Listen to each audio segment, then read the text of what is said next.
Tout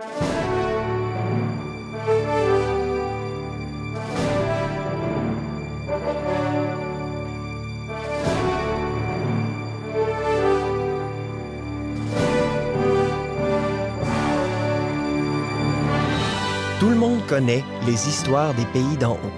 Eh bien, ce soir, nous vous présentons une histoire bien de chez nous, qui tourne aussi autour d'un homme et son péché. Bien mignon, celui-là. Le péché de Raymond Bergeron, soit le fromage et ses fromagers. Il était une fois, vers le milieu du 20e siècle, un exploitant forestier et agriculteur dénommé Edmond Bergeron, qui décida en 1940 de se lancer dans la fabrication du cheddar à Saint-Bruno, au Lac-Saint-Jean. L'un de ses fils s'appelait Raymond. Celui-ci serait né en pleine tempête de neige de 3 jours en avril 1928. Sûrement un signe du ciel. Un signe que ça allait brasser souvent et fort dans la vie de ce Raymond. Le petit Raymond alla à l'école Durand jusqu'à une 6e année faite. À 12 ans, fini l'école. Il était déjà aide-fromager, en plus de travailler à la ferme familiale. Dès l'âge de 15 ans, il fut aide-cuisinier et mesureur de bois dans les chantiers. 9 mois en ligne, 7 jours sur 7. Pas de repos pour le jeune Raymond, puisque l'été, il travaillait toujours à la ferme et à la fromagerie. En 1953, enfin, il devint un vrai bûcheron, vivant les longs mois d'hiver dans des conditions difficiles, mais formatrices pour le caractère. Si le bois travaillait beaucoup le jeune homme, le fromage le travaillait davantage. À 25 ans, il obtint son diplôme de beurrier fromager à l'École de laiterie de la province de Québec. Mais attention, même lancé dans cette voie lactée, Raymond ne perdra jamais le goût du bois. Le temps de l'apprentissage venait de prendre fin. Place désormais au Raymond entrepreneur. Dès 1954, avec son père, il fit l'acquisition de la fromagerie Durand des Plaines, à Saint-Antoine-de-Tilly. Par la suite, son frère Égide se joignit à lui. « Jean de Lotbinière, tenez-vous bien. Les Bergerons sont arrivés pour y rester. » Les frères nommèrent leur entreprise Meule d'Or, qui produisait du cheddar. Quoi d'autre? Fromage et fromage, ça nourrit bien son homme, mais pas son cœur.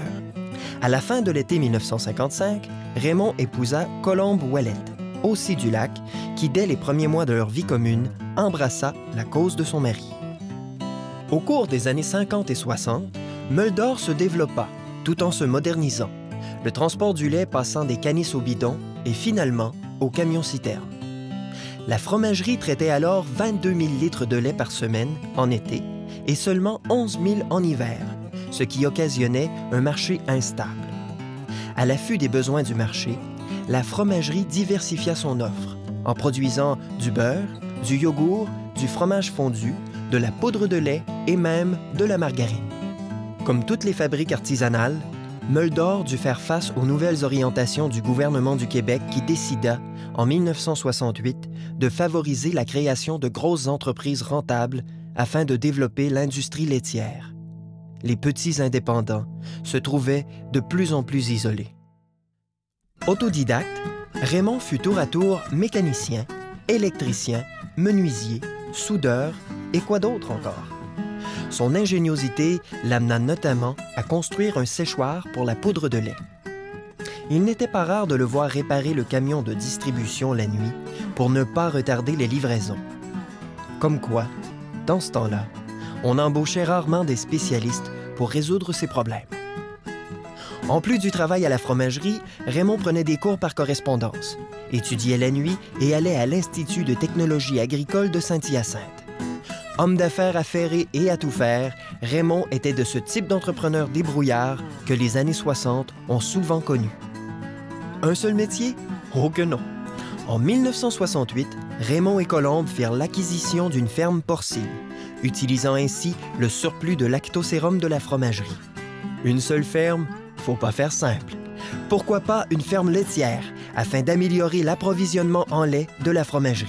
Ce qui fut fait en 1970 avec 60 bêtes et une production de 250 litres par jour. Les enfants de Colombe et Raymond mirent eux aussi la main à la pâte. Si les jeunes Sylvain, Chantal, Mario et Roger, nés de 1957 à 1969, pouvaient s'amuser à la fromagerie, ils devaient nécessairement travailler dur à la ferme. La fromagerie, le seul projet? Ben voyons donc. Raymond débuta en 1971 des démarches pour embouteiller de l'eau naturelle, sous le nom de Eau-Québec, un précurseur en quelque sorte. Et pour occuper ses temps libres au printemps, la famille exploitait une cabane à sucre. En ce royaume familial, le souper était un moment sacré. Une pause de qualité en famille sous la protection et les bons soins de la colombe de la maisonnée qui veillait, la plupart du temps seule, aux affaires courantes du foyer. Malgré les embûches, la fromagerie Meule-d'Or continua de grandir.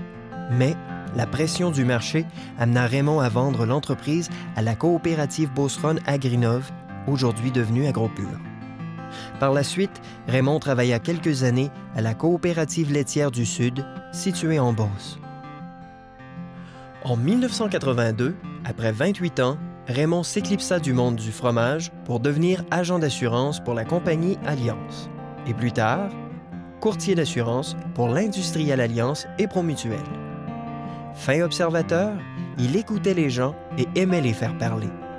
Encore aujourd'hui, il lui reste toujours un client, la fromagerie Bergeron. Mais une telle expérience du fromage, ça ne se perd pas. Est-il étonnant de le voir se lancer dans un projet innovateur, celui d'enseigner son art aux adultes avec un équipement miniature qu'il utilisait aussi à la maison? Il fabriquait l'équipement nécessaire et le vendait aux personnes intéressées. Tout comme leur père, les enfants sont tombés très jeunes dans le fromage. Et ce qui devait arriver, arriva. Nous voilà maintenant dans la 3e génération du fromage. C'est en août 1988 que la fromagerie Bergeron obtint son permis d'exploitation et débuta ses opérations avec les 4 enfants, 2 employés et bien sûr avec Raymond comme conseiller. Mais cette ouverture, comme toutes celles d'une nouvelle entreprise, ne s'est pas faite en criant cheese. Au contraire, elle a nécessité des années de préparation. Dès 1982, Mario suivit un cours de maître fromager à Saint-Hyacinthe. Puis, en 1985, les Bergerons ont eu une petite surprise. Aucun permis de fabrication du cheddar n'était alors disponible. Un mal pour un bien, finalement. Ils se tournèrent alors vers un nouveau créneau, le Gouda. À partir de la recette originale hollandaise, ils développèrent une recette unique et distinctive, le goût Bergeron. Recette qui fera de la fromagerie les maîtres canadiens du Gouda. Et qui pensez-vous est l'auteur de cette recette brevetée? Un certain conseiller nommé Raymond. À partir de là, la fromagerie connut un développement phénoménal, que tous les gens de Lotbinière connaissent et reconnaissent. Le Gouda devint de plus en plus populaire. Après le départ de Chantal, les 3 frères Sylvain, Mario et Roger poursuivirent la croissance de la fromagerie. La popularité acquise au Québec incita les grandes chaînes alimentaires à présenter les fromages Bergeron dans leur réseau canadien. Les maîtres fromagers redoublèrent de passion et de production pour répondre à l'engouement sans cesse grandissant dans tout le pays. Aujourd'hui, les installations sont en fonction 7 jours par semaine, 24 heures par jour, avec une équipe d'une centaine de personnes.